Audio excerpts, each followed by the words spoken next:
कार्यक्रमाला सुरू करण्याआधी छत्रपती शिवाजी महाराजांना वंदन झालं, बाप्पांना वंदन झालं.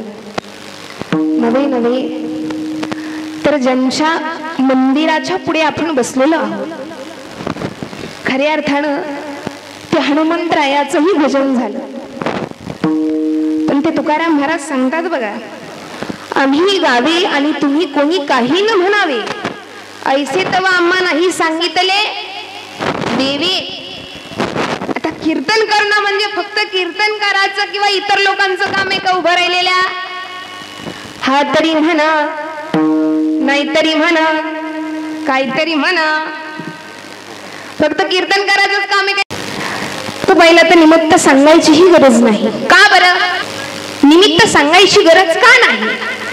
कारण अहो ज्यांचं साधं नाव जरी घेतलं तरी सुद्धा अख्खं चरित्र, अख्खा इतिहास ज्यांचा डोळ्यासमोर उभा राहतो.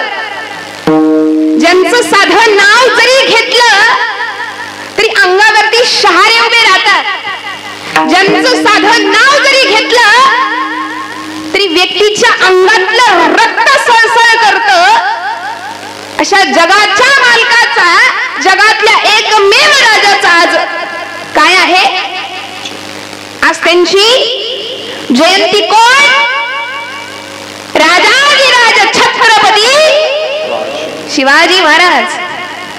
बघा ना, साधं सगळ्यांनी नुसतं एकत्र येऊन राजांचं नाव जरी घेतलं तरी असं अंगावर काटा फुटतो. आता काय माहिती का, बोलत असताना काही शब्द माझे तुम्हाला कळणार नाही, हे मला चांगलं कळलंय. कारण मी जवळजवळ आपल्या सर्वांसाठी, आपल्या हिंदू बांधवांसाठी आजचा दिवस म्हणजे अगदी सुवर्ण दिवस म्हणावा की काय. कारण खऱ्या अर्थानं आज ज्यांच्यामुळे आपण या दरबारामध्ये बसतो, ज्यांच्यामुळे एवढ्या मोठ्या पद्धतीनं कीर्तन, प्रवचन आपल्याला ऐकायला मिळतात, धर्माचं जागरण होतं, त्या राजांच्या जयंती. अर्थात आपलं आयुष्य एवढं सुंदर चालू आहे ते कारण म्हणजे छत्रपती शिवाजी महाराज आणि राजांच्या जयंती. खऱ्या अर्थानं विचार करायचा झाला, एक 4 ते 5 वर्षापूर्वी परिस्थिती थोडीशी वेगळी होती. पहिलं कसं होतं, शिवजयंती म्हटलं की गावात डीजे हमखास वाजणार, डीजे पुढे काहीतरी गाणी वाजणार, गावातले तरुण त्या गाण्यापुढे नाचणार आणि त्या दिवशी शिवजयंती होणार, विषय संपला. डायरेक्ट एका वर्षाने शिवाजी महाराजांची आठवण येणार. ही 5-6 वर्षापूर्वीची खरी परिस्थिती. परंतु आता सोशल मीडियाच्या माध्यमातून झालं, संप्रदायाच्या माध्यमातून झालं, आज कीर्तन प्रवचन हे घराघरामध्ये पोहोचलेलं आहे. संतांची परंपरा ही पूर्वीपासून चालत आली हे मान्य आहे, परंतु तरी सुद्धा काही लोक त्यापासून दूर होते. परंतु आज सकाळी टीव्ही चालू केला तरी कीर्तन, संध्याकाळी बंद करायच्या टायमिंगला पण कीर्तन. त्याच्यामुळे कीर्तन हे लोकांच्या डोक्यात फिट्ट बसलंय. कीर्तन लक्षात ठेवा, कीर्तन कीर्तन कीर्तन कीर्तन हे म्हणजे सामान्य नव्हे.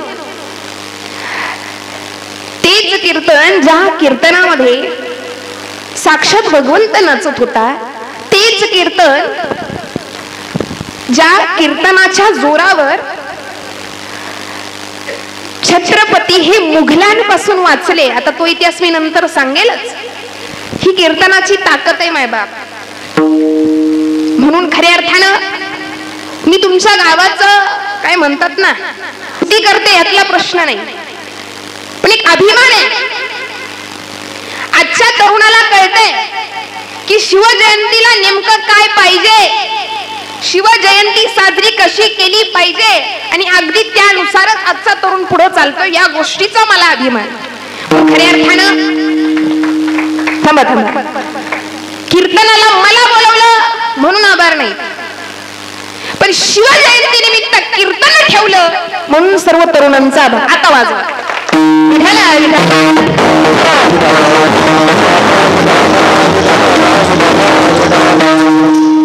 खऱ्या अर्थ ही सेवा ज्यांनी माझ्याकडे सोपवली ते म्हणजे शिवप्रतिष्ठान तरुण मंडळ कानसई असेल, तसेच सर्व पंचक्रोशी ग्रामस्थ असतील, तसेच महिला मंडळ असेल कानसई, अशी सगळीच मंडळी आणि खऱ्या अर्थाने यांच्यापर्यंत ज्यांनी माझं नाव पोहोचवलं, जसं आज प्रत्यक्षात पहिल्यांदा मी तुम्हाला पाहते, जसं आज प्रत्यक्षामध्ये पहिल्यांदा तुमच्यानी माझी भेट होतीये, तसंच आज ज्यांच्यामुळे तुमच्यानी माझी भेट झाली त्यांना सुद्धा मी आज प्रत्यक्षात पहिल्यांदाच पाहते. ते म्हणजे मला दादांच्या गावाचं नाव नाही सांगता यायचं, आमचे हरिभक्तपरायण गायनाचार्य विनोद दादा कोस्तेकर असतील, नावात थोडी चूक झाली तर माफ करा.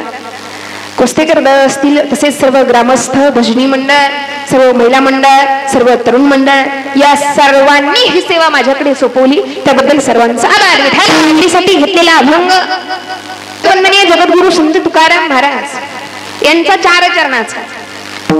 पण अभंग घेतल्या घेतल्या कळलं की इथं बसलेल्या जवळजवळ 90% लोकांना हा अभंग पाठ आहे, कारण माणसाच्या चेहऱ्यावरून जाणून येतं. आता तुम्ही म्हणसाल महाराज तुकोबऱ्यांचा हा अभंग काय सांगतात? आपुलिया हिता जोवासे जागता धन्य माता पिता तयाचिया कुळी कन्या पुत्र होती जे सात्विक तयाचा हरिक वाटे देवा गीता भागवत करीती श्रवण अखंड चिंतन विठोबाचे तुका म्हणे माझा घडो त्यांची सेवा परी माझ्या दैवा पार नाही. तुकोबऱ्यांचा अभंग फार गोड आहे, पण प्रश्न पडेल असा महाराज आज तुम्ही खरं कीर्तनाला हा अभंग घेतला, पण हा अभंग कीर्तनाला बसतो का बरं? लक्षात ठेवा, तुकोबऱ्यांचा हा अभंगच काय, अभंगातील प्रत्येक कडवं आज ज्यांची जयंती आहे त्या व्यक्तिमत्वाशी अगदी साजस आहे. कसं? संत तुकोबाई म्हणतात, जे आपल्या हितासाठी जागे असतात त्यांच्या माता पित्याला तुकोबराय काय देतात? धन्यता. आता तुम्ही म्हणसाल यात हित कोणतं आलं? लक्षात ठेवा, स्वराज्य निर्माण करणं हे फक्त राजांचं स्वतःचं हित नव्हतं, तर स्वराज्य निर्माण करणं हे अख्ख्या राष्ट्राचं हित होतं. आणि जे आपल्या हितासाठी एवढे जागे की अख्खा देह पणाला लावला, त्याच्या माता पित्याला तुकोबराय का धन्यता देणार नाहीत बरं? हे राजे होते तरी कसे? सात्विक प्रवृत्ती ज्याला म्हणतात, सात्विक गुण अर्थातच 3 गुण, रजतम सत्व, हे 3 गुण ज्याला आपण साध्या भाषेत अगदी साधं कळेल असं सांगते. माणूस गुण, राक्षसी गुण. मला सांगा, मुलाचा मुलीचा बायोडाटा तयार करताना लिहिलं जातं, आता गुण म्हणत नाही तिथं, फक्त गण म्हणतात. काय म्हणतात? करतात ना तुमच्याकडे तसंच? बर, प्रत्येकाचा गण वेगवेगळा. काय मानवगण असतो कुणाचा, कुणाचा राक्षस गण, कुणाचा देवगण. अर्थातच सत्वगुण, अर्थातच सात्विकता. आणि ही सात्विकता ज्यांच्यात ओतप्रोत भरलेली होती ते म्हणजे छत्रपती शिवाजी महाराज. आणि ज्या कुळामध्ये अशी सात्विक मुलं जन्माला येतात त्याच्यासाठी धन्यता फक्त आई बापालाच नाही, तर त्या गोष्टीचा आनंद प्रत्यक्ष देवाला होतो. विचार करा. पण तशी लेकरं जन्माला यावी लागतात, कारण ही लेकरं असतात कशी? गीता भागवत करीती श्रवण अखंड चिंतन. आता जास्त सांगत नाही, छत्रपती शिवाजी महाराज हे आध्यात्मिक होते, परमार्थिक होते. जीवनामध्ये साधू संतांचा आदर कसा करायचा ही गोष्ट अंतःकरणापासून त्यांच्यामध्ये रुजलेली होती. ज्यावेळेस अफजलखानानं पांडुरंग परमात्म्याचं त्या ठिकाणी तुळजापूरची भवानी माता असेल, पंढरपूरचा पांडुरंग परमात्मा यांना उद्ध्वस्त करायचं चालू होतं, त्यावेळेस शिवाजी महाराजांची तळपायाच्या मस्तकाला जात होती. ह्यातून धर्माचं प्रेम दिसतं, ह्यातून देवतांविषयी प्रेम दिसतं. अर्थातच शिवाजी महाराज हे सात्विक प्रवृत्तीचे नव्हे तर परमार्थिक होते, आध्यात्मिक होते. सतत भगवंताचं नामस्मरण. कारण तुम्ही पाहिलं असेल, आपण सोशल मीडियाच्या माध्यमातूनही पाहतो किंवा कुणी ग्रंथ वाचले असतील त्यातही आलं असेल, छत्रपती शिवाजी महाराजांच्या मुखामध्ये सतत एकच नाव असायचं, जगदंबा जगदंबा. आता विठोबा काय आणि जगदंबा काय, सगळे एकच ना. मग ज्या राजाच्या मुखामध्ये सतत जगदंबा नाव आहे, जो राजा परमार्थ करतो, जो राजा आध्यात्मिक आहे, ज्या राजामध्ये सात्विकता ओतप्रोत भरलेली आहे, ज्या राजाचा अभिमान त्याच्या आई वडिलांना आहे, आणि तेवढेच नव्हे तर ज्या राजाचा अभिमान गर्व देवाला सुद्धा होतो, अशा राजाची अर्थातच अशा व्यक्तिमत्वाची सेवा माझ्याकडून घडावी, हेच तुकोत्तराई या अभंगात सांगतात.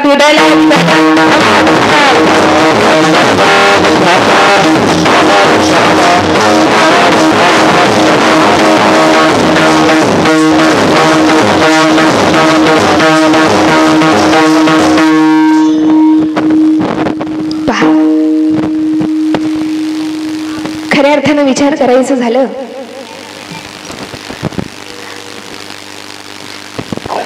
आज आपण सर्वजण एवढ्या मोठ्या संख्येने इथं उपस्थित आहात, एवढ्या माटामध्ये एवढा उत्सव मोठा चालू आहे.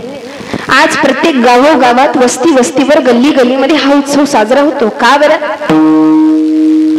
ह्याला एकच कारण, आणि ते कारण म्हणजे हे सर्व घडण्यासाठी ज्याला आपण इतिहास असं म्हणतो, तो इतिहास रचण्यासाठी आधी व्यक्तिमत्व तसं असावं लागतं. कारण ज्या वेळेस व्यक्तिमत्व तसं असेल, आयुष्य तसं जगलं असेल, लक्षात ठेवा, कुणी पण कुणाचं नंतर नाव घेत, बरं अजून जास्त जीव असेल, अजून दुसरं वर्ष श्राद्ध घालेल, ज्याला पुण्यतिथी म्हणतो, अजून जीव असेल तिसरं घालेल, अजून जीव असेल 10 वर्ष घालतील. इथं विषय संपला का? संपला. हे आपलं व्यक्तिमत्व झालं.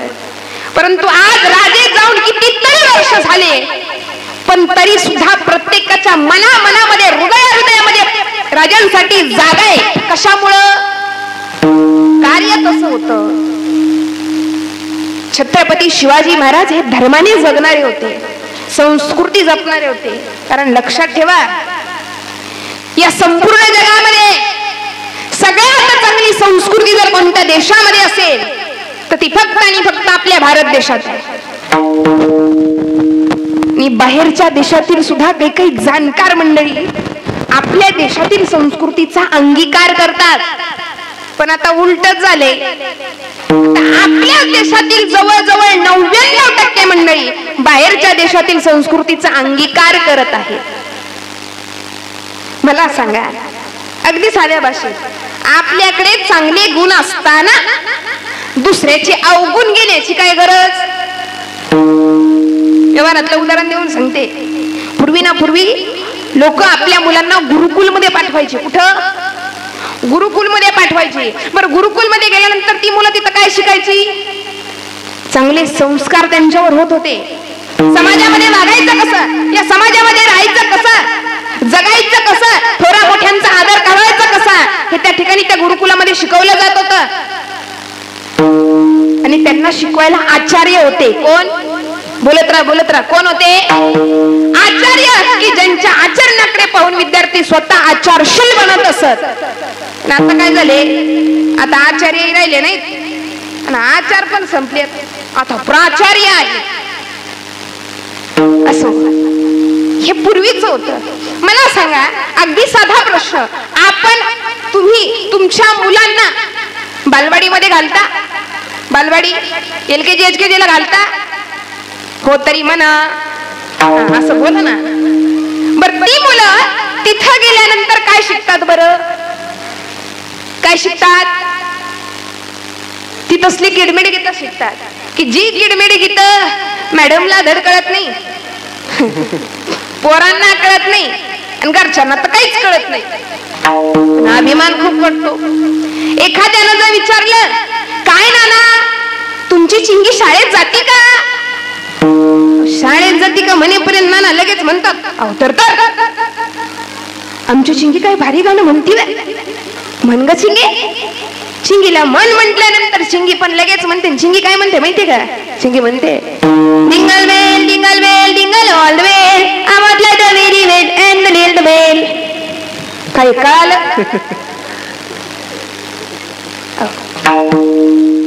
हसताय म्हणजे कुणालाच काही कळालं नाही. कुणालाच काही कळत नाही. मॅडमला कळत नाही, पोरांना कळत नाही, घरच्यांना कळत नाही. विचार करण्यासारखी गोष्ट. आपल्याकडे एवढी सुंदर संस्कृती असताना, एवढी चांगली संस्कृती असताना दुसऱ्याची संस्कृती स्वीकारायची काय गरज? आपल्याला आपल्या मुलांना बोलायला शिकवायचंय, आपल्याला आपल्या मुलांना गायला शिकवायचंय, आपल्याला आपल्या मुलांना चांगलं घडवायचंय. सांगा ना मॅडमला, मॅडम अहो असं शिकवा, कसं? रामकृष्ण हरी जय जय रामकृष्ण हरी.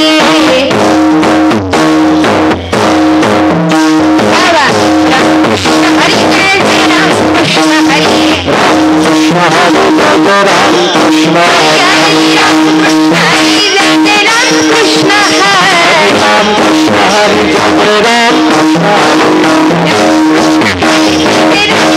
हरी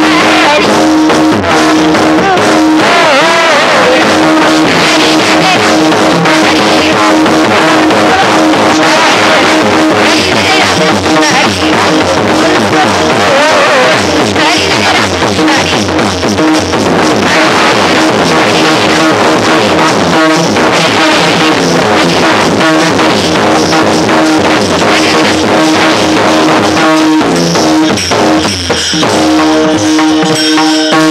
मला सांगा, पोरांना जर हे शिकवलं तर मुलं म्हणणार नाहीत का? म्हणतील ना. आणि त्यांनी हे साधं म्हणलं तरी ऐकायला पण किती गोड वाटतं. संतांची किती भजने तू. ज्ञानोबा ज्ञानोबा ज्ञानोबा माऊली तुकाराम हो. ज्ञानोबा ज्ञानोबा ज्ञानोबा माऊली तुकाराम हो.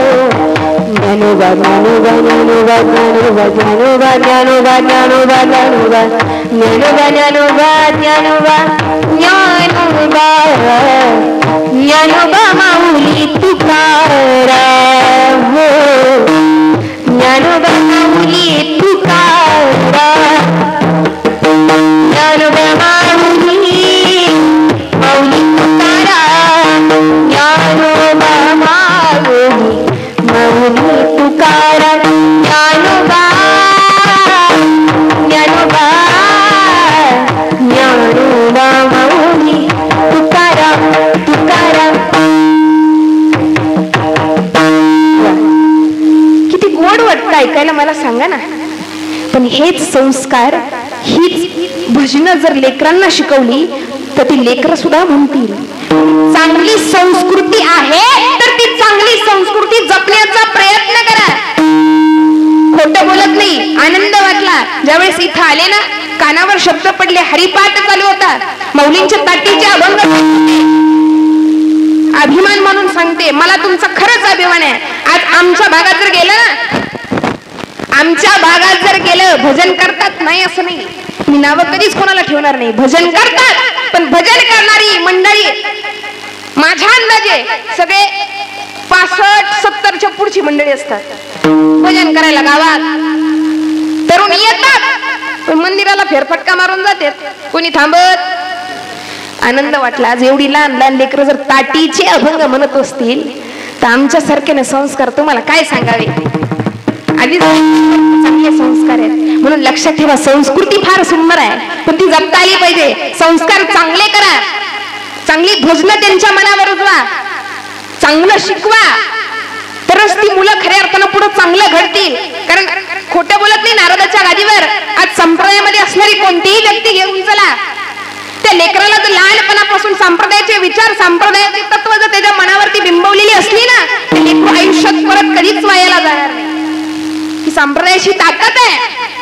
मग मला यातून हेच सांगायचं आहे, तुम्ही कोणाचंही भजन शिकवा, कारण आपल्या भारतात देवांची कमी आहे का? अहो रोज सकाळचा वेगळा आणि संध्याकाळचा वेगळा जरी देव पकडला ना तरी मरेपर्यंत देव संपत नाही. एवढे आपल्या भारतात देव आहेत. पूजा कुणाचीही करा, पूजा सगळं तिथून एकच आहे. पण प्रत्येकाची आवड वेगवेगळी. कुणाला गणपती बाप्पा आवडतात, कुणाला शिवशंभू आवडतात, कुणाला दत्त भगवान आवडतात, कुणाला श्रीकृष्ण परमात्मा, कुणाला राम भगवान. प्रत्येकाची आवड ही वेगवेगळी. आता आमच्या बऱ्याचशा तरुण मंडळींना बजरंगबली आवडते, पण बजरंगबली सारखं बिना लग्नाच राहायला आवडत. प्रत्येकाची आवड ही वेगवेगळी आहे मायबाप. तर काही काहींना म्हसोबाच आवडतो. म्हसोबा कळतो तुम्हाला, शेताच्या बांधावर असतो. म्हणजे प्रत्येकाची आवड ही वेगवेगळी. हसू नका, भजन कुणाचं करा, पण ते अंतःकरणापासून करा आणि तेच लेकरांना शिकवा. श्रीकृष्ण गोविंद हरी मुरारी हे नाथ नारायण वासुदेव, हे नाथ नारायण वासुदेव, हे नाथ नारायण वासुदेव. किती गोड वाटतं ऐकायला. म्हणून हे शिकवत चला. चांगले संस्कार जर लेकरांवर घडले तर लेकर नक्की सुसंस्कारी बनतील. आमचं सांगत नाही, आपल्या देशातील प्रत्येक शाळेमध्ये रोज प्रार्थना होते. त्या प्रार्थनेमध्ये रोज वंदे मातरम जनगण मन ठरलेला आहे. पण आठवड्यातून एकदा तरी माझ्या तुकोबरायांची प्रार्थना व्हावी. हे खरे संस्कार. श्री अनंत मधुसूदना पद्मनाभा नारायण जगद्व्यापका जनार्दना आनंद गणा विनाशा. एकदा तरी, आठवड्यातून एकदा तरी, अरे माझ्या माऊलींचं पसायदान व्हावं. आनंद वाटला. मगाशी मंदिरामध्ये पसायदान घेतलं. आमच्याकडे तर अशी पद्धत झाली आता, लोक डायरेक्ट फक्त स्मशानामध्ये गेल्यावरच पसायदान. इथं पसायदान घे. आजची शोकांती काय? हा धर्म आपण जपला पाहिजे, आपण वाढवला पाहिजे. ज्या घरामध्ये परमार्थ असतो, ज्या घरामध्ये अध्यात्म असते, त्या घरची मुलं नक्की सुसंस्कारी चांगल्या संस्कार असतात. लक्षात ठेवा, चांगले संस्कार ना सगळ्यांना आवडतात. उदाहरण सांगते. एखादा माणूस आपल्या मित्राच्या घरी गेला आणि मित्राच्या घरी गेल्यानंतर त्या मित्राचा मुलगा बाहेर अंगणामध्ये खेळत असेल आणि अंगणामध्ये खेळत असताना जर त्या माणसानं त्या मुलाला विचारलं, बाळा अमक्या तमक्याचं घर हेच का? आणि जर तो मुलगा म्हणाला, हो काका, नमस्कार किंवा जय हरी, रामकृष्ण हरी, या ना बसा. त्या मुलानं त्या माणसाला बसायला दिलं. घरातून जाऊन तांब्या भरून पाणी आणला, त्याला दिला आणि आईला सांगितलं, आई अगं बाबांच्या ओळखीचे कोणते तरी काका आलेले, मला सांगा त्या माणसाला चांगलं वाटेल का वाईट वाटेल? तुम्हाला कसं वाटेल? चांगलं वाटणार. पण त्याच जागेवर जर त्या माणसानं विचारलं, बाळा अमक्या तमक्याचं घर, वाईट वाटेल. कसं वाटेल? आपल्याला सुद्धा वाटतं आपल्या लेकरांवर चांगले संस्कार घडावेत, पण ते आधी चांगले संस्कार झाले पाहिजे. आणि लक्षात ठेवा, चांगले संस्कार करण्यापाठीमाग सगळ्यात पहिला हात जर कुणाचा असेल तर तो हात म्हणजे आईचा असतो. कारण आपण म्हणतो ना, लेकराचा पहिला गुरु म्हणजे आई. मग आई संस्कार कसे करते? लक्षात ठेवा, महिला मंडळी इथं भरपूर जास्त संख्येने उपस्थित आहे. आज लेकरू कसं घडवायचं मान्य आहे, हे समाजाच्या हातात आहे. मान्य आहे, हे घरातल्या वातावरणाच्या हातात आहे. मान्य आहे, हे आजूबाजूच्या परिसरावर आधारित आहे. पण लक्षात ठेवा, सगळ्यात पहिला लेकरू कसं घडवायचं ह्याची जबाबदारी कोणाकडे असेल तर ती आईकडे आहे. आता तुम्ही म्हणसाल, महाराज आमच्यावरच कसे आला? त्याला कारण आहे, लेकरावर संस्कार फक्त जन्म झाल्यावरच करतात असं नाही. लेकरू गर्भात असताना सुद्धा त्याच्यावर संस्कार केले जाऊ शकतात. आणि याला पुरावा देते, आता सोशल मीडियावर व्हायरल झालेला तो व्हिडिओ तुम्ही पाहिला असेल बघा. लेकरू गर्भात असताना आईने ज्ञानेश्वरीचं पारायण केलं. खूप खूप खूप वेळेनं केली, खूप वेळा ज्ञानेश्वरी वाचली, एवढ्या वेळा वाचली, खूप वेळा वाचली.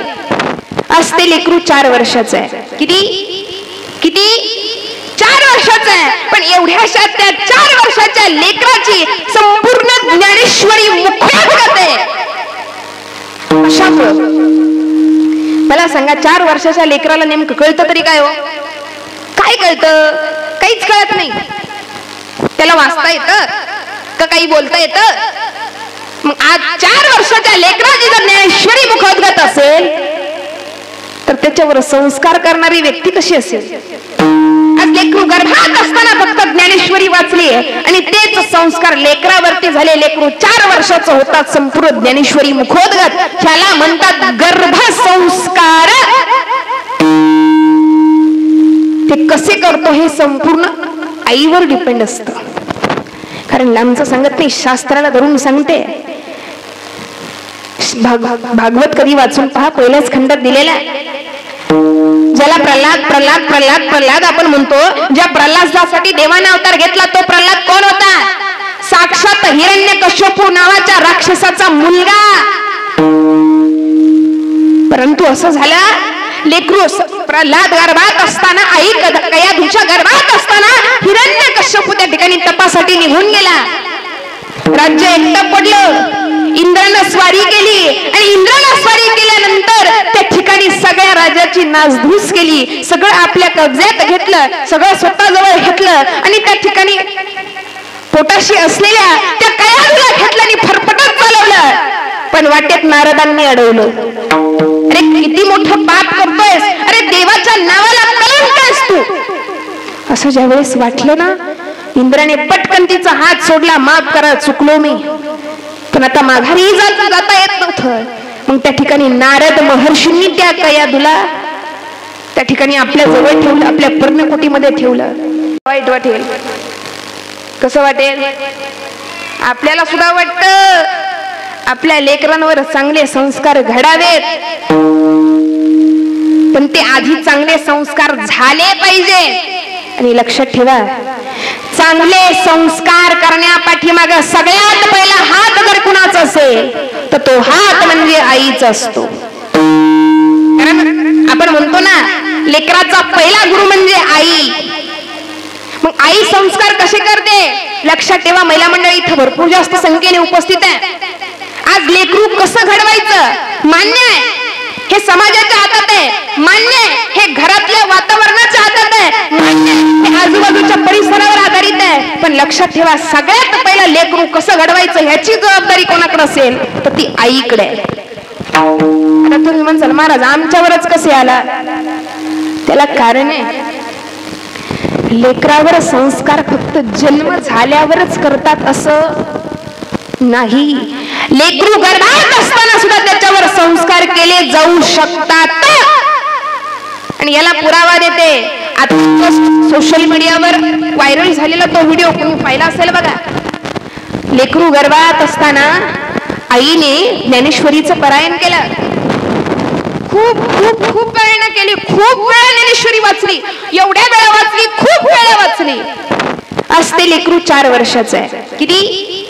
किती 4 वर्षाचं आहे. पण एवढ्याशा त्या 4 वर्षाच्या लेकराची संपूर्ण ज्ञानेश्वरी मुखोद्गत आहे. अशामुळं मला सांगा, 4 वर्षाच्या लेकराला नेमकं कळतं तरी काय हो? काय कळतं? काहीच कळत नाही. त्याला वाचता येतं का काही बोलता येतं? मग आज 4 वर्षाच्या लेकराची जर ज्ञानेश्वरी मुखोद्गत असेल तर त्याच्यावर संस्कार करणारी व्यक्ती कशी असेल? आज लेकरू गर्भात असताना फक्त ज्ञानेश्वरी वाचली आणि तेच संस्कार लेकरावरती झाले. लेकरू 4 वर्षाचं होतात, संपूर्ण ज्ञानेश्वरी मुखोद्गत. ह्याला म्हणतात गर्भसंस्कार. ते कसे करतो हे संपूर्ण आईवर डिपेंड असतं. कारण लांबचं सांगत नाही, शास्त्राला धरून सांगते. भागवत कधी वाचून पहा, पहिल्याच खंडात दिलेला. ज्याला प्रल्हाद प्रल्हाद प्रल्हाद प्रल्हाद आपण म्हणतो, ज्या प्रल्हादासाठी देवाने अवतार घेतला तो प्रल्हाद कोण होता? साक्षात हिरण्यकश्यपू नावाच्या राक्षसाचा मुलगा. परंतु असं झालं, लेकरू प्रल्हाद गर्भात असताना, आई कयाधूच्या गर्भात असताना हिरण्यकश्यपू त्या ठिकाणी तपासाठी निघून गेला. राज्य एकटं पडलं. इंद्रानं स्वारी केली आणि इंद्रानं स्वारी केल्यानंतर त्या ठिकाणी सगळ्या राज्याची नासधूस केली. सगळं आपल्या कब्ज्यात घेतलं, सगळं स्वतःजवळ घेतलं आणि त्या ठिकाणी पोटाशी असलेल्या त्या कयाधूला घेतलं आणि फरफटत चालवलं. पण वाटेत नारदांनी अडवलं. अरे किती मोठं पाप करतोयस, अरे देवाच्या नावाला कलंक आहेस तू. असं ज्यावेळेस वाटलं ना, इंद्राने पटकन तिचा हात सोडला, माफ करा चुकलो मी, पण आता माघारी जाता येत नव्हतं. मग त्या ठिकाणी नारद महर्षींनी त्या कयाधूला त्या ठिकाणी आपल्या जवळ ठेवलं, आपल्या पर्णकुटीमध्ये ठेवलं. सतत त्याच्या कानावरती वाक्य पडायची, नारायण श्रीमद नारायण नारायण नारायण. लेकरू पोटात असताना सुद्धा एवढंच ऐकत होतं. आज संगत कोणाची लाभली? संतांची. नारद महर्षी हे संत होते. आज संतांच्या संगतीत ते लेकरू जर वाढत असेल तर विचार करा ना, त्या लेकरावरचे संस्कार कसे असतील. ज्यावेळेस प्रल्हाद जन्माला आला, त्याच्या मुखातून पहिलं अक्षर सुद्धा नारायण हेच निघालं. विचार करण्यासारखी गोष्ट. हे घडलं कशामुळं? तर यालाच म्हणतात गर्भ संस्कार, की ज्या प्रल्हादासाठी त्या जगाच्या बापाला अवतार घ्यावा लागला. बरं, एवढंच उदाहरण आहे का? आता ही फक्त चांगली उदाहरण ऐकली, आता एक वाईट उदाहरण ऐकून बघा. ज्या रावणाचे पुतळे आपण जाळतो, ज्या रावणाचे आपण दहन करतो, तो रावण काही सामान्य नव्हता. ब्रह्माच्या कुळातला होता. ब्रह्माच्या तो साक्षात विश्रवा ऋषींचा पुत्र होता. विश्रवा ऋषी हे सामान्य नव्हते, महाऋषी होते. आणि त्यांचा पुत्र पुलस्ती हे विश्रवांचे वडील, आणि पुलस्ती ब्रह्मदेवाचे पुत्र. अर्थातच रावण कोण झाला? ब्रह्मदेवाचा.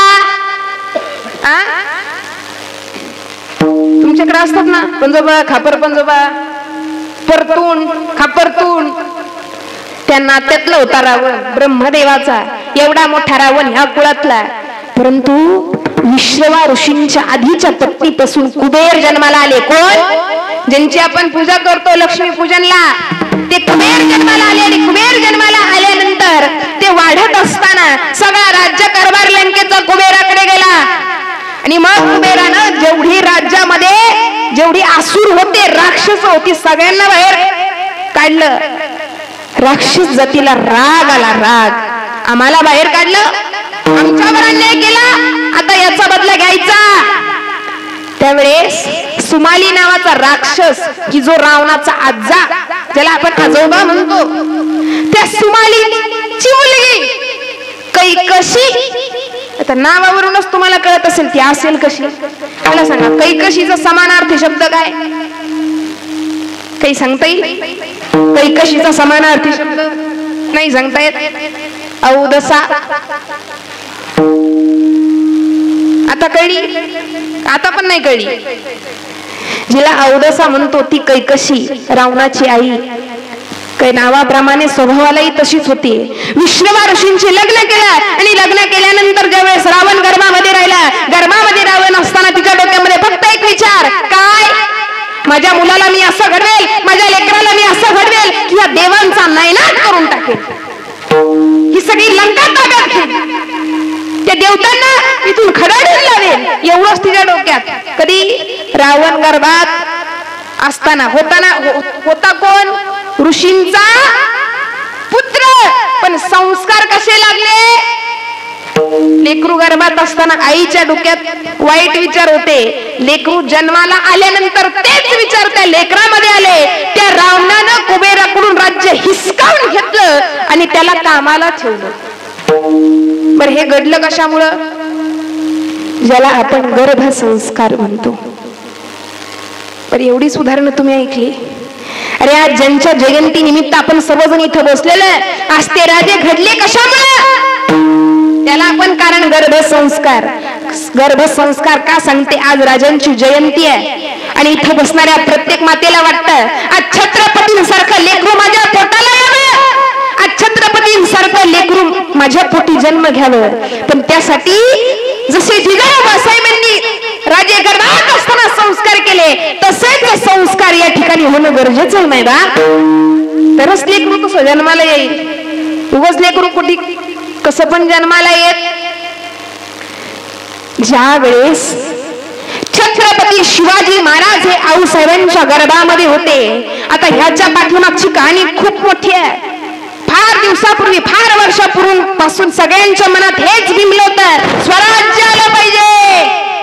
छत्रपती शिवाजी महाराजांचे आजोबा मालोजी राजांना वाटायचं, अरे ही रयत फार त्रासलेली आहे मुघलांपासून, ही रयत या मुघलांपासून मोकळी झाली पाहिजे, त्या रयतेचा त्रास कमी झाला पाहिजे. पण बळ नव्हतं म्हणून काही करता येत नव्हतं. शेवटी त्याच मुघलांकडे नोकरी करावी लागली मालोजी राजांना.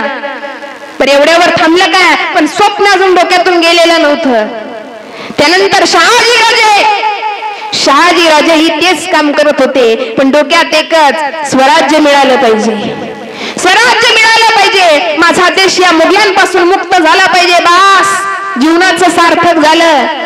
पण बळ नव्हतं, तेवढं पाठबळ नव्हतं म्हणून काही करता आलं नाही. ज्या वेळेस शहाजी महाराजांनी छत्रपती शिवाजी महाराज गर्भात असताना आऊसाहेबांना त्या शिवनेरीवर नेऊन सोडलं, त्यावेळेस सोडत असताना शहाजी राजांचं एक वाक्य आहे की जिजाई, अगं तुला या ठिकाणी सोडतोय, पण तुझ्या पोटामध्ये जे लेकरू आहे, जे लेकरू पोटामध्ये वाढतंय ना, ते लेकरू सर्वस्व या स्वराज्याच्या कामासाठी आलं पाहिजे. ही त्यावेळेस दिलेली ताकीद होती. आणि ज्या वेळेस छत्रपती शिवाजी महाराज आऊसाहेबांच्या गर्भात होते त्यावेळेस आऊसाहेबांना त्या ठिकाणी डोहाळे लागायचे. काय डोळे होते, आऊसाहेबांना वाटायचं त्या घोड्यावर बसावं, त्या घोड्याची सवारी करावी, अशी तलवार काढावी, तलवारबाजी खेळावी, नव्हे तर त्या घोड्यावर बसून ती तलवार घेऊन जाऊन त्या मुघलांची मुंडकी छाटावी. हे डोहाळे आऊसाहेब जिजाऊंना लागत होते. आपल्याला पण लागते तो, पण कसले लागते, कोण मातीच खाते, कोण कोळसाच खाते. तर मी तर अशा लेडीज पाहिलेत, तर मला तर काही अनुभवच नाही म्हणा, पण अशा लेडीज पाहिलेत की ज्या अख्खाचा अख्खा पेन्सिलचा बॉक्स ज्याला म्हणतात ना, अख्खाच गटकम करून टाकते. लेकरू गर्भात असताना तुझ्यात तो जीव रंगला. आता लेकरू गर्भात असताना जर रंगला बघत असतात तर लेकरू मोठं झाले पण कुठं ना कुठं जीव रंगवणारच ना. त्याचा बिचाऱ्याचा काय दोष आहे, त्यालाच तर म्हणतात गर्भसंस्कार. म्हणून तर जिजाऊ आईसाहेबांना डोहाळे तसे लागायचे. म्हणून आज जगामध्ये माझ्या राजाचं नाव निघतंय. उगाच म्हणत नाहीत माझी जाऊनी दिया हमें सुंदर शिवाजी राजा, माझी जाऊनी दिया हमें सुंदर शिवाजी राजा. आज विचार करा, लिहिलं जात माझी जाऊनी दिया हमें सुंदर शिवाजी राजा, हाय राजा जाणता राजा. विचार करण्यासारखी गोष्ट, जाणता राजा का म्हणावं. आज विचार करा, आज छत्रपती शिवाजी महाराजांचं नाव ऐकलं की जिजाऊ आईसाहेबांचा चेहरा समोर येतो. काय कारण असावं बरं. ज्याला आपण गर्भसंस्कार म्हणतो, ज्याला संस्कार म्हणतो, ते संस्कार माझ्या राजावरती झाले होते. अरे गर्भात असताना तलवारी चालवाव्या आईसाहेबांनी, घोड्यावरती सवारी करावी, हे डोहाळे. मग जन्माला येताना लेकरू सुद्धा तसंच जन्माला येणार ना. विचार करण्यासारखी गोष्ट आहे. जशी आईला कसं लेकरू असतं मैदानात, जसे आईचे विचार तसे लेकराचे विचार असतात. आणि हेच आऊसाहेबांनी त्या ठिकाणी शिवाजी महाराजांवरती बिंबवलं होतं. अरे ज्या ठिकाणी जन्म झाला त्या ठिकाण काही साधं नाहीये या महाराष्ट्रामध्ये. अरे माझ्या मौनी महाराष्ट्र ज्ञानोबा यांच्या समाधी स्थानाला पावन झालेली भूमी आहे ती पुणे जिल्हा, माहुलाची कर्मभूमी. आणि त्या शिवनेरीच्या कुशीमध्ये 19 फेब्रुवारी 1630 रोजी माझा देव जन्माला आला. विचार करण्यासारखी गोष्ट आहे. काय दिवस असेल तो.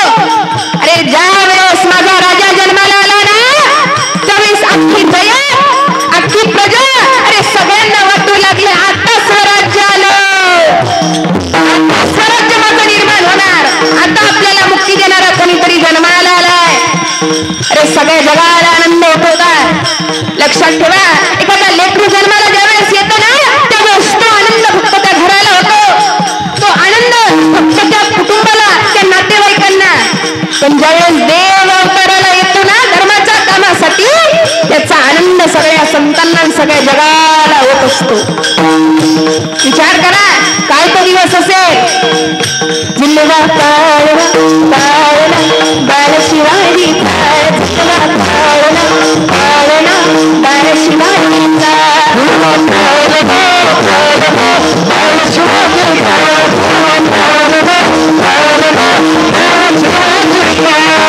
चंद्र जसा हा इंद्र शोभत पुत्र शिवाजी, चंद्र जसा हा इंद्र शोभत पुत्र जिजाऊचा.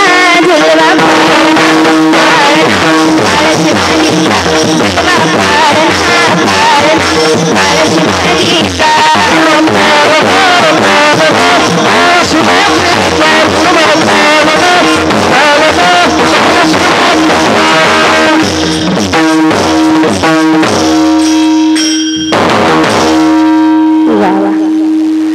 जाऊ दे, आता जन्म पण झाला पाळणा पण झाला.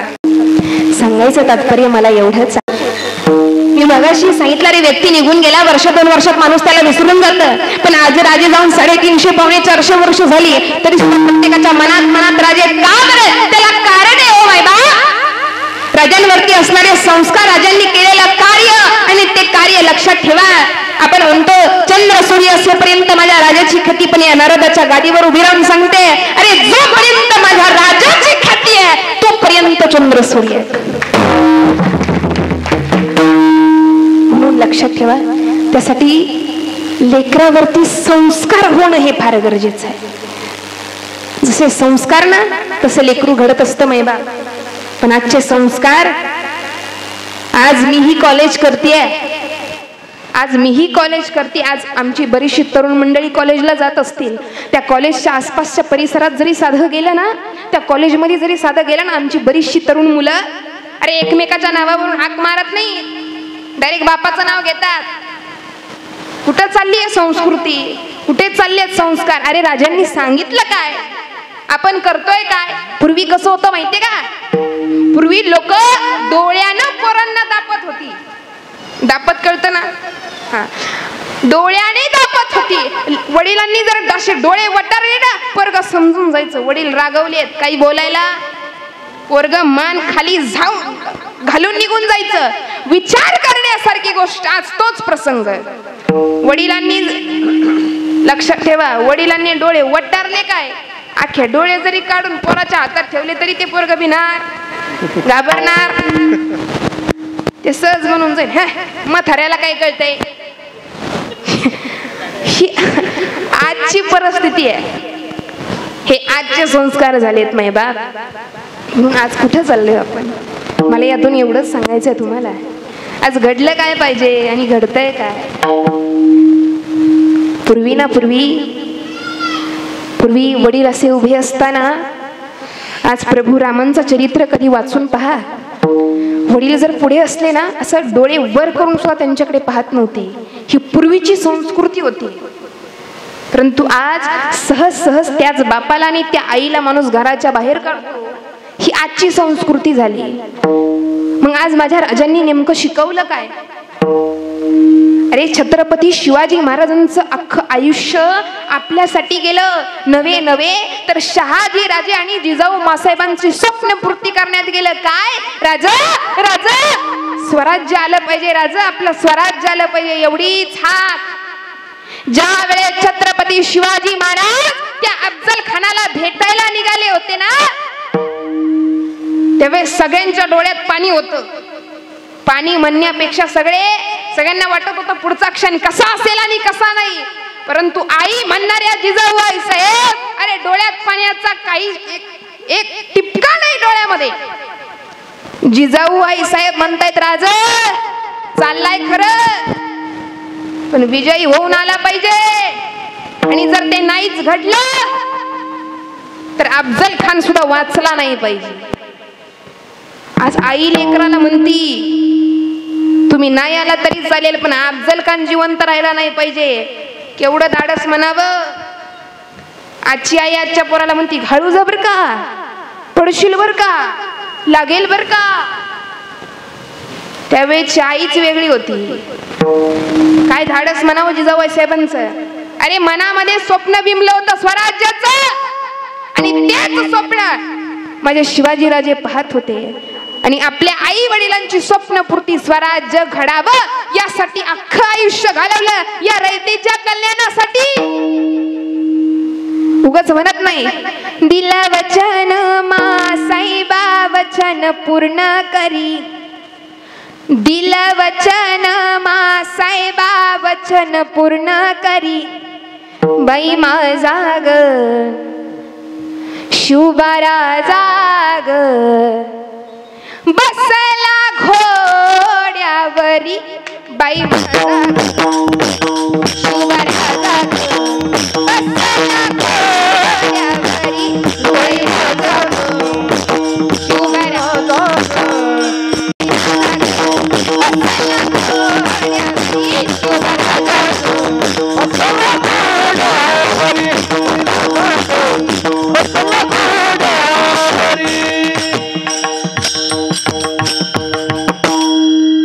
काय म्हणतात मासाईबा दिलं वचन, ही वचन पूर्ण करी. जे आईला स्वप्न दिलेलं वचन दिलेलं की आई तुझं स्वप्न पूर्ण झाल्याशिवाय राहणार नाही आणि हे वचन त्यांनी पूर्ण केलं. ह्यालाच म्हणतात हित. आणि छत्रपती शिवाजी महाराज फक्त स्वतःच हित नाही, अरे कल्याण लुटून आणलं मान्य, पण ते काय स्वतःसाठी होतं का? ह्या रयतेसाठीच ना, ह्या देशासाठीच ना, ह्या राष्ट्रासाठीच ना. आणि इथं खरं समाजाचं हित पाहणारा राजा म्हणजे छत्रपती शिवाजी महाराज. अरे आजपर्यंत जेवढे राजे महाराजे होऊन गेले फक्त स्वतःच्या पोटाचा विचार केला, माझी सत्ता राहिली पाहिजे. पण छत्रपती शिवाजी महाराज असे नव्हते. लांबचं सांगत नाही, विजापूर त्या ठिकाणी रामराजा नावाचा राजा होता, मोठा राजा.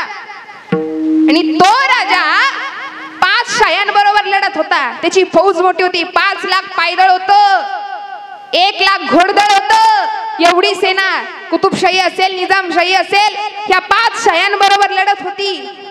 आणि हे लढत असताना ह्या 5 शायांनी त्याला हरवलं. त्याच्या सैन्याला मारू शकले नाहीत, पण त्या राजाला पकडलं. पकडल्यानंतर त्याचं मुंडकं छाटलं. मुंडकं छाटल्यानंतर ते मुंडकं हत्तीवर मांडलं आणि त्यांच्या सैनिकांना दाखवलं तुमचा राजा गेला. पण एवढ्यावर थांबलं का? त्या जेवढी सेना होती ना, 5 लाख सेना पायदळ, 1 लाख घोडदळ, एवढी मोठी सेना. पण त्या राजाचं मुंडका पाहून सगळ्या सेनेनं धूम ठोकली आणि ती सेना तिथून पळून गेली. परंतु शिवाजी महाराजांचं मत काय? लक्षात ठेवा, शिवाजी महाराजांसारखा राजा आजपर्यंत झाला नाही आणि इथून पुढे सुद्धा होणार. कारण राजा होतच वेगळं. राजांनी म्हणावं अरे मला काही झालं तरी चालेल, एक वेळ राजा गेला तरी चालेल, पण स्वराज्याच्या स्वप्नामध्ये काही बाधा नाही आली पाहिजे. आणि घडलं पण तसंच. छत्रपती शिवाजी महाराज गेले, त्यानंतर छत्रपती संभाजी महाराज गेले आणि पुढे 27 वर्ष आपल्या मराठा लोकांनी, हिंदू लोकांनी ते औरंगजेबाशी युद्ध केलं आणि ती मोघल सत्ता पळवून लावली. राजांचा शब्द खरा करून दाखवला. राजे म्हणतात मी असलो काय नसलो काय, पण स्वराज्याचं स्वप्न थांबलं नाही पाहिजे. ह्याला म्हणायचं हित जपणारा राजा. आणि जो राजा हित जपतो त्याला धन्यता देण्यापेक्षा संत त्यांच्या आई वडिलांना. म्हणून संस्कार कोण सांगतं? अभंगाचं प्रथम चरण.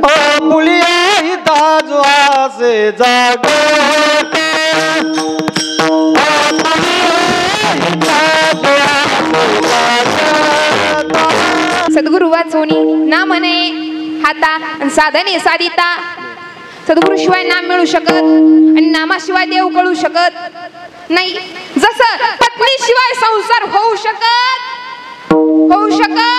नाही, तसं संतांशिवाय सद्गुरु शिवाय परमार्थ होऊ शकत. लक्षात ठेवा, लांबचं सांगत नाही. संत हे प्रत्येक ठिकाणी मदत करत असतात. कसं? ज्या वेळेस अफजल खान येणार होता ना, विजापूर वरून ज्या वेळेस अफजल खान येणार होता त्यावेळेस समर्थ रामदास स्वामींनी राजांना पहिलं पत्र पाठवलं. ही बातमी कोणालाच माहित नव्हती की एवढं सैन्य घेऊन अफजल खान येतोय. पण पहिलं पत्र समर्थ रामदास स्वामींनी पाठवलं राजांना की राजे सावध व्हा, अफजल खान येतोय. ते पण कोड भाषेमध्ये पाठवलं. संतांना नेहमी काळजी असते, लक्षात ठेवा, जो धर्माचं काम करतो संत त्यांच्या पाठीशी उभे असतात. आणि ह्याच संतांशिवाय प्रत्येक गोष्ट अपूर्ण आहे, देवही अपूर्ण आहे आणि परमार्थ सुद्धा. पण हे कळणार कधी?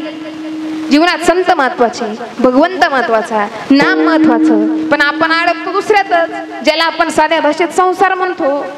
संसार करा, कामामध्ये काम, काही म्हणा, जाईल श्रम, सुख होईन दुःखाचे, दुःखाचं सुख होईल एवढी ताकद भगवंताच्या नामात, ते केलं पाहिजे ना. पण संसार सुटत कसं सांगते? माणूस संसारामध्ये व्यर्थ वेळ वाया कसा घालवतो. एका गावामध्ये दोन मित्र होते, थोडेफार हुशार होते, थोडेफार, पण फार चमत्कारिक होते.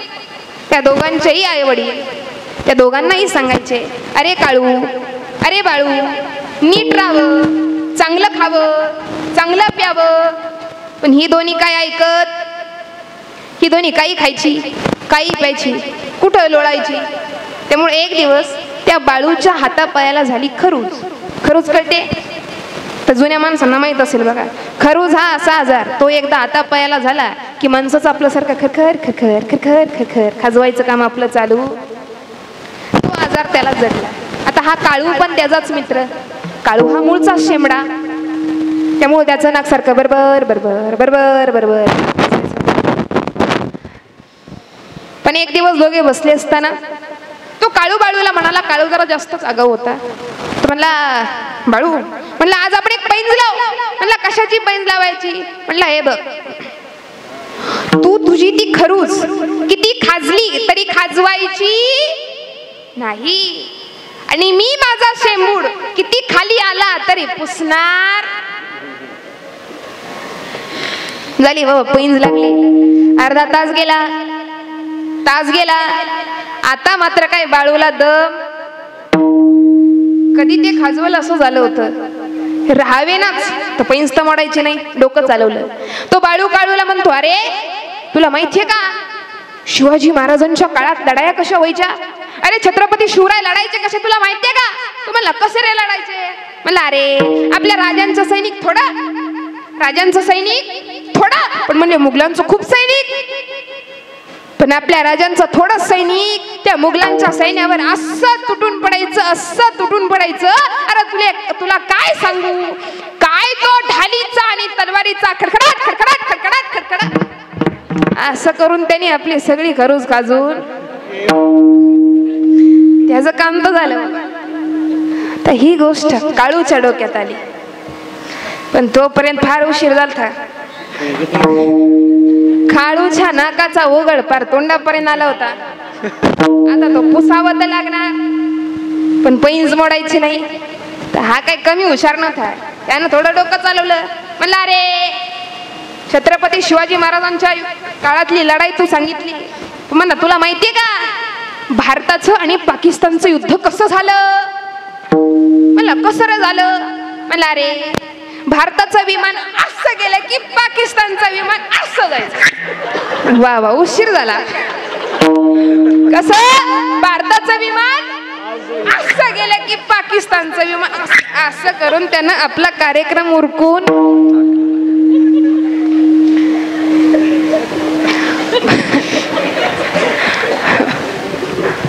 हसू नका, तो आपलं सुद्धा तेच चाललंय.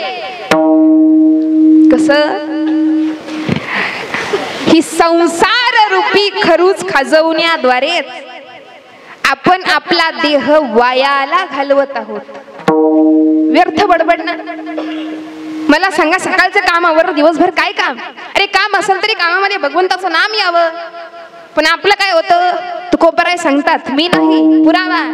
वाया वट्ट वट्ट वट्ट वट्ट वट्ट वट्ट वट्ट.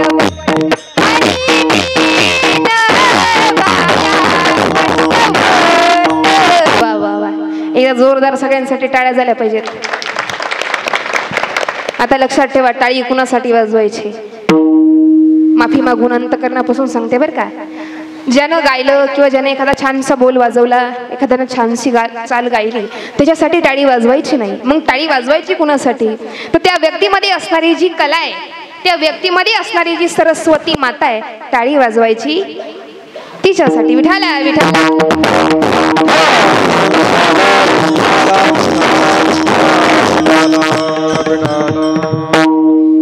पहा, संत सांगतात व्यर्थ बडबडी पायी आपण आपला देह वायाला घालवत आहोत, म्हणून हा देह व्यर्थ वायाला जाऊ देऊ नका. या देहामध्ये येऊन भगवंताचं भजन कसं सांगतो तुम्हासी भजारे, असंच का सांगत तुम्हासी भजारे.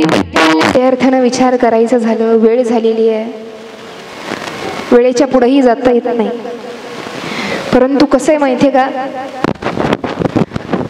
आज ज्यांच्या जयंती निमित्त आपण सर्वजण बसलेलो आहे, छत्रपती शिवाजी महाराजांनी जीवनामध्ये येऊन एवढी कार्य केली, परंतु प्रत्येक कार्याचा जर विचार केला असेल, त्या प्रत्येक कार्यामध्ये छत्रपती शिवरायांनी स्वतःबद्दल कधीच विचार केला नाही. प्रत्येक कार्य हे जगाच्या कल्याणासाठी होतं. कोणतंही कार्य घेऊन बघा, मी मगाशी सांगितलं, कल्याण लुटलं ते स्वतःसाठी नाही, या समाजासाठी. मग का बरं छत्रपती शिवाजी महाराज हे असं व्यक्तिमत्व का होतं? कधी याच्यावरती आपण विचार केला? छत्रपती शिवाजी महाराज ज्यावेळेस नव्हते त्याच्या आधीही या संपूर्ण देशावर मुघलांची सत्ता होती.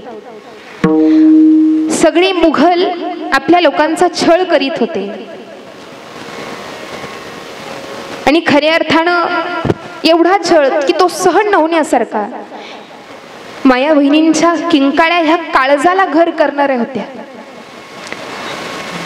हे प्रत्यक्ष जिजाऊंनी प्रत्यक्ष डोळ्यासमोर पाहिलेलं आणि वाईट वाटत होतं. अरे काय चाललंय या समाजात, किती खालच्या स्तराला गेलेत हे मुघल, काय करावं लागेल. जीव आतल्या आतमध्ये तडफडत होता. अरे असं काय करू मी, काही करता येत नव्हतं, पोटाशी होत्या. त्या ठिकाणी जिजाऊ आईसाहेबांनी तुळजाभवानी मातेला साकडं घातलं की हे जगदंबे, हे कुलस्वामिनी, हे भवानी माता, ह्या अन्यायाला ना वाचा फोडण्यासाठी माझ्या पोटी शूरवीर चारित्र्य संपन्न बुद्धिमान सरत्न दे. आज छत्रपती शिवरायांकडे पाहिलं तर असा एकही गुण नव्हता की जो गुण छत्रपती शिवरायांमध्ये नव्हता. सर्व गुण संपन्न असणारा राजा म्हणजे छत्रपती शिवाजी महाराज. आज त्या राजांनी केलं काय आणि आज समाजामध्ये चाललंय काय? आज याच महाराष्ट्रामध्ये, याच देशामध्ये, ज्या देशामध्ये छत्रपती शिवाजी महाराज जन्माला आले, या देशामध्ये आजची परिस्थिती काय आहे? आज या देशामध्ये छत्रपती शिवरायांनी एवढं कार्य करून सुद्धा जर लवजिहाद सारखे प्रसंग या ठिकाणी घडत असतील तर आज आपला समाज नेमका चाललेला आहे कुठं? आज याच देशातल्या कन्या, याच देशातल्या मुली जर त्या लवजिहाद प्रकाराला बळी पडत असतील तर आपले विचार काय लेवलचे म्हणावे? त्यावेळेस धर्म परिवर्तन होऊ नये म्हणून शिवाजी महाराजांनी जीवाचं रान केलं.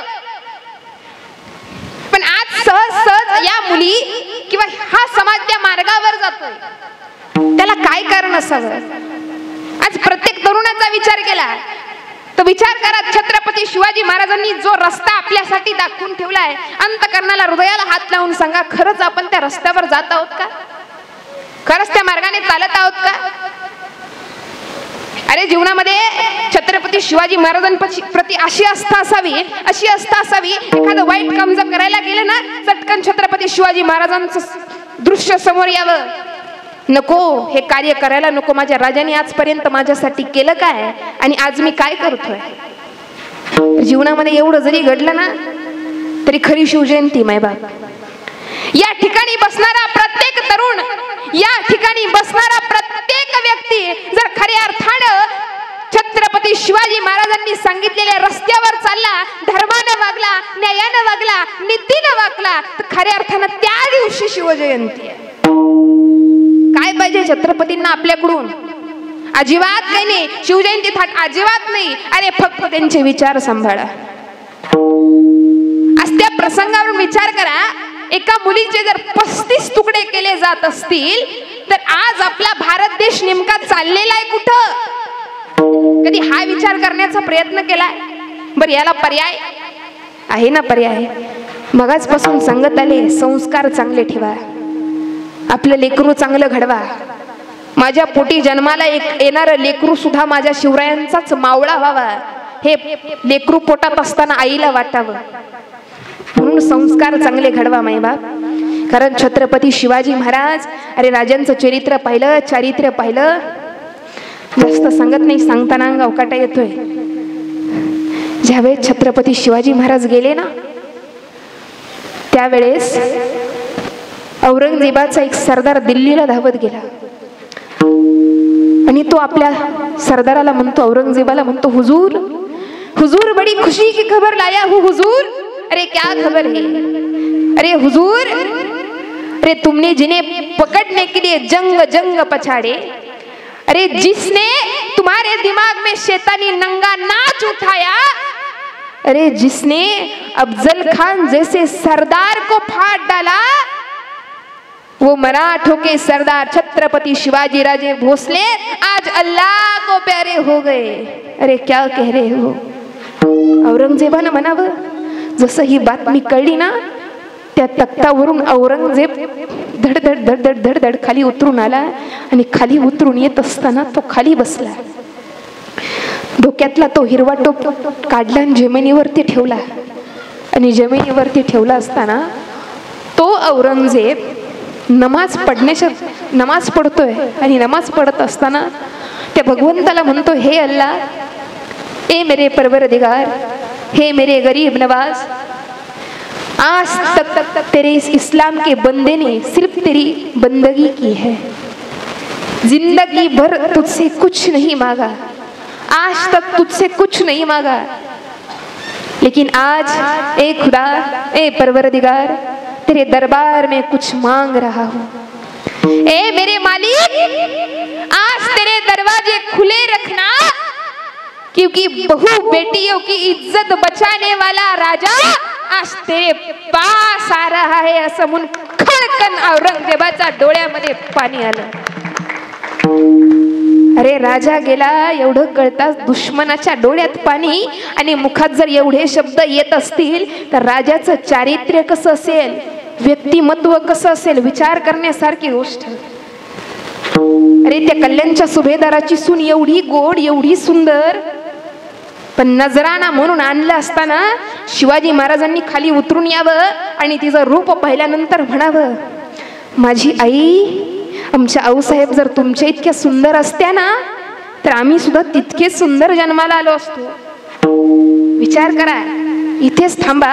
आणि कल्याणच्या सुभेदाराच्या सुनेच्या डोक्यामध्ये त्यावेळेस काय विचार आला असावा फक्त हे गृहीत धरा. तिला वाटलं असेल केवढा मोठा महात्मा आज माझ्या पुढे उभा आहे. आज छत्रपती शिवरायांनी त्या कल्याणच्या सुभेदाराच्या सुनेला स्वीकारलं जरी असतं ना, तरी कुणी नावं ठेवली नसती, कुणी रोकटोक करणारा नव्हता.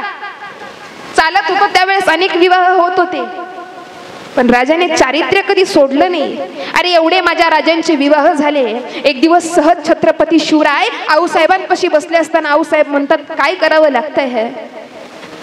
आज ज्या प्रभू रामांच्या गोष्टी तुम्ही मला ऐकवल्या, ज्या प्रभू रामांचं चारित्र्य माझ्या पुढे मांडलं, एक पत्नी राजा होता, तो एक पत्नी भगवंत होता, माझी तशीच इच्छा.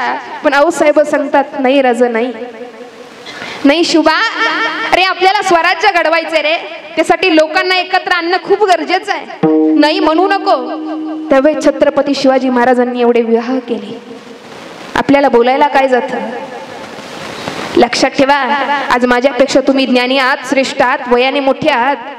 आज मला फक्त इथं बसलेले एकानं हात वर करून सांगावं, अरे आजपर्यंत राजे महाराजे असतील, मोठे मोठे पुरुष झाले असतील, महापुरुष, ह्या व्यक्तींविषयी एखादा अर्धा माणूस तरी वाईट बोलतो, एखादा अर्धा माणूस तरी वाईट काहीतरी बोलणार. पण आज छत्रपती शिवाजी महाराज हे असं व्यक्तिमत्व आहे, कुठल्याही सोशल मीडियाच्या स्थानावर जाऊन पहा, आज छत्रपती शिवाजी महाराजांच्या खाली एकही वाईट कमेंट कुठलीच नाही. एवढेच नाही तर छत्रपती शिवरायांविषयी वाईट बोलणारा आजपर्यंत या जगात जन्माला आला नाही. आणि जर तो बोलत असेल तर त्याच्या जिंदगीला अर्थ नाही. छत्रपती शिवाजी महाराज, लक्षात ठेवा, फक्त फक्त एका जातीला धरून नव्हते, 18 पगड जाती एकत्र करून ज्यानं स्वराज्य घडवलं ते म्हणजे छत्रपती शिवाजी महाराज. अरे आजची परिस्थिती बघा, एकाला आरक्षण मिळालं की दुसरं तोंड वाकडं करते, दुसऱ्याला मिळालं की तिसरं तोंड वाकडं करते. हे आजचं. पण त्यावेळेस एवढ्या जाती, एकही जात अशी नव्हती, एकही धर्मातला माणूस नव्हता की जो छत्रपती शिवरायांकडे नव्हता. अरे बुद्धी चातुर्य केवढं मोठं म्हणावं, फक्त घडता आलं पाहिजे. छत्रपती शिवरायांनी एवढे विचार आपण मोठे ठेवू शकत नाही, परंतु त्यांच्या विचारावर चालण्याचा प्रयत्न करा. आणि जीवनात एवढं जरी झालं ना बस जीवन सार्थकी लावलं. म्हणून तर उगाच म्हणत नाहीत काय काय एकच राजा इथे जन्मला, एकच राजा इथे जन्मला शिवनेरी किल्ल्यावर. आता हे फक्त मी एकटी म्हणले, सगळ्यांनी म्हटलं पाहिजे. आज कशाच्या निमित्तानं जमलोय? आज काय आहे? शिवजयंती. इथं बसलेल्या प्रत्येक व्यक्तीच्या मुखातून माझ्या राजांप्रती वाक्य निघालं पाहिजे, तेव्हा खरी शिवजयंती. बोला, एकच ते जन्मला शिवनेरी किल्ल्यावर, माझ्या राजाचं नाव गड किल्ल्यांच्या, माझ्या देवाचं नाव गड किल्ल्यां. छत्रपती शिवाजी महाराज की जय, छत्रपती शिवाजी महाराज की जय, धर्मवीर संभाजी महाराज की जय. विठ्ठल विठ्ठल.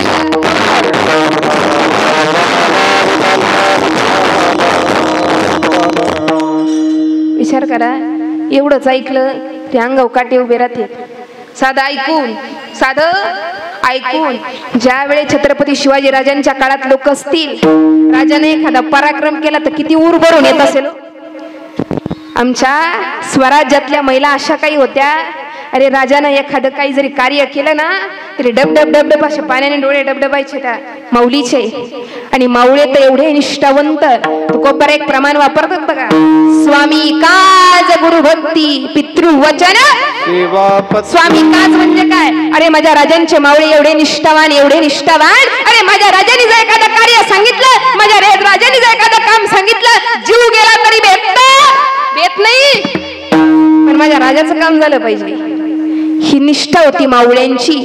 होता जीवा म्हणून वाचला. अरे बाजी तानाजी किती नावं घ्यावी, किती नावं घ्यावी.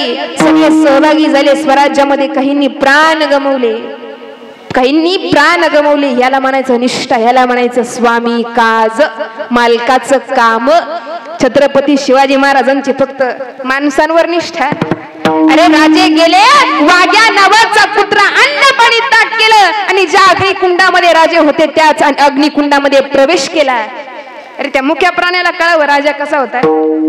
पण आज समाजात अशी परिस्थिती आहे, आज आपल्यासारख्या माणसाला कळत नाही माझे राजे होते कसे, केलं काय आणि आपण केलं काय. म्हणून जाता जाता एवढी हात जोडून विनंती, शिवजयंती थाटामाटात साजरी करा, सगळं काही व्यवस्थित करा. अरे राजांचे झेंडे घेऊन फिरा, मी नाही कधीच म्हणणार नाही. कपाळावर चंद्रकोर लावा, मी नाही कधीच म्हणणार नाही. एक वेळ काय करायचंय ते करा, पण छत्रपती शिवरायांनी सांगितलेल्या एकाही मार्गाचं जर तुम्ही अवलंबन केलं ना, या नारदाच्या गादीचा विश्वास धरून सांगते, तो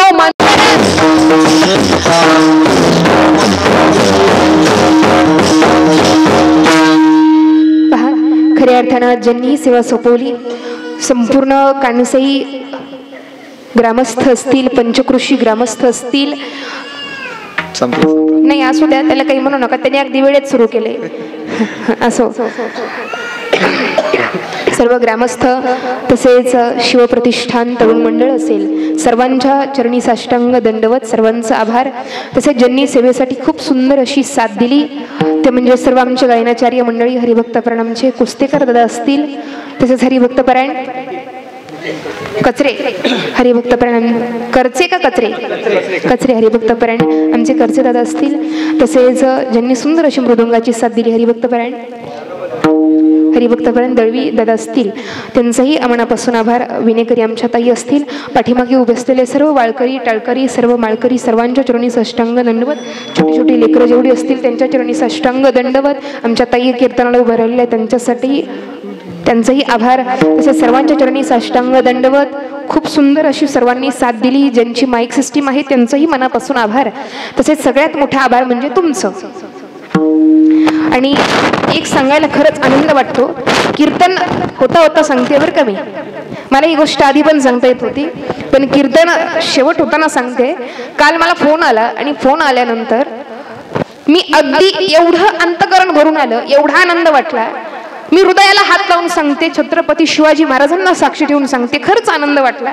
तुमच्यासारखं गाव हे फार कमी पाहायला मिळतं. स्तुती करते अजिबात नाही. मी कार्यक्रमाच्या निमित्तानं रोज फिरावं लागतंय, परंतु काल फोन आला आणि काल फोन मध्ये मला असं ऐकायला मिळालं की ताई थोड्याफार प्रमाणामध्ये समाज प्रबोधनही झालं पाहिजे. ताई कीर्तनामध्ये छत्रपती शिवाजी महाराजांवरही सांगितलं पाहिजे ताई, पण हे सगळं करत असताना अध्यात्म पण नाही विसरलं पाहिजे. पण एवढ्यावर थांबते का? त्यांनी सांगितलं की ताई जे समाजामध्ये आता सध्या घटक चालू आहे त्याच्यावरतीही बोला. सगळ्या गोष्टी अगदी परिपूर्ण गायनही आलं पाहिजे. ऐकून आनंद वाटला, कारण चुकीचं बोलत नाही. आज एवढा अभ्यास करणारी मंडळी फार कमी गावात पाहायला मिळतात बरं का. आज तुमच्या पंचक्रोशीचं आभार मानावं तेवढं कमी आहे. आज प्रत्येक ओवीला हे बाबा असतील, काही ज्ञानी मंडळी बसलेली असतील, प्रत्येक ओवीला उत्तर होतं. आज बाहेर जे गेलं ना, पहिली ओवीपासून शेवटची ओवी सांगितलं तरी कुणालाच कळत नाही काय म्हटलं काय घेणं देणं. मी मगाशी सांगितलं आले तेव्हा माऊलींचे ताटीचे अभंग असतील, हरिपाठ असेल, नाथबाबांचं असेल. विचार करा, मी जास्त सांगत नाही. अभिमान आहे, सार्थ अभिमान आहे. तुमच्या सर्वांच्या चरणी साष्टांग दंडवत. आणि खरंच हे गाव किंवा ही पंचक्रोशी जशी आहे ना, तसं मलाही वाटतं आमच्या भागात पण यावे. कारण आमच्या भागात अशी परिस्थिती आहे, आता लांबचं सांगत नाही, हे काका माझ्या साक्षीला आहेत, अगदी गावा शेजारचेच आहेत. खरं सांगते, लोकांचं असं कीर्तनाला यायचं, कीर्तन ऐकायचं, कीर्तन संपलं इकडच्या इकडून सोडून द्यायचं आणि घरी निघून जायचं. सप्ताह झाल्यानंतर 7व्या दिवशी काल्याच्या दिवशी महाराजांनी विचारलं ना आजपर्यंत कुठले झाले, एखादा माणूस सांगू शकेल, बाकीचं कुणालाच काही माहित. पण खऱ्या अर्थानं तुमच्या चरणी खरंच साष्टांग दंडवत. प्रत्येक ओवीला उत्तर होतं, प्रत्येक ओवीला प्रत्येक चरण ज्यांचं पाठ होतं, सर्वांच्या चरणी साष्टांग दंडवत. बसलेले सर्व श्रोते मायबाप तुमच्याही चरणी साष्टांग दंडवत, सर्वांच्या चरणी प्रणाम. ज्यांचं कुणाचं नाव राहिलं असेल त्यांची मनापासून माफी. तसेच खऱ्या अर्थानं झालेली ही सेवा माझ्या छत्रपती शिवाजी महाराजांच्या चरणी समर्पित करते, छत्रपती शंभू राजांच्या चरणी समर्पित करते, छत्रपती शहाजी राजांच्या चरणी समर्पित आणि मासाहेब जिजाऊंच्या चरणी समर्पित. सर्व संत मायबाप असतील, सद्गुरू भगवंत सर्वांच्या चरणी अर्पण करते. तुम्हासारख्या मायबापांच्या चरणी अर्पण, सेवेला पूर्ण विराम.